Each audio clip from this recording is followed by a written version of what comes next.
வணக்கம். இன்றைக்கி ஜானூஸ் கிச்சனில் நண்டு ரசம் செய்யலாம். நண்டு ரசம் இல்லை நண்டு சூப்புன்னு சொல்லலாம். இந்த மழை நேரத்துக்கு இந்த மாதிரி செஞ்சு நல்லா சூடான சாதத்தில் போட்டு சாப்பிட்றதுக்கு ரொம்ப நல்லாயிருக்கும்.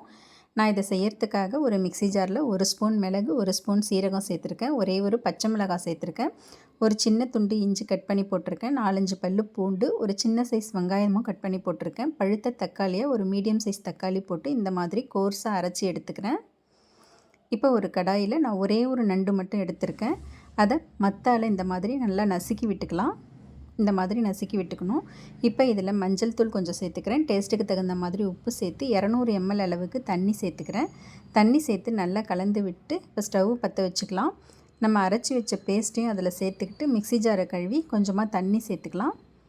இப்போ இதெல்லாம் லோ டு மீடியம் ஃப்ளேம்லேயே நல்லா கொதிக்க வைக்கணும். நண்டு வேகணும்.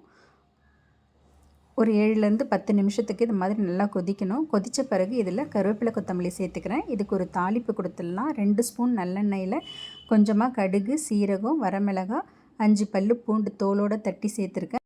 இந்த தாளிப்பு அப்படியே நண்டு ரசத்தில் சேர்த்து கலந்து விட்டு ஸ்டவ் ஆஃப் பண்ணிடலாம். அவ்வளோதாங்க, ஒரு ஸ்பைசியான நண்டு ரசம் ரெடி ஆகிடுச்சு. இதை நல்லா சாதத்தை அழிய வடித்து அதில் போட்டு சாப்பிட்றதுக்கு மழை நேரத்துக்கு ரொம்ப நல்லாயிருக்கும். தேங்க்ஸ் ஃபார் வாட்சிங்.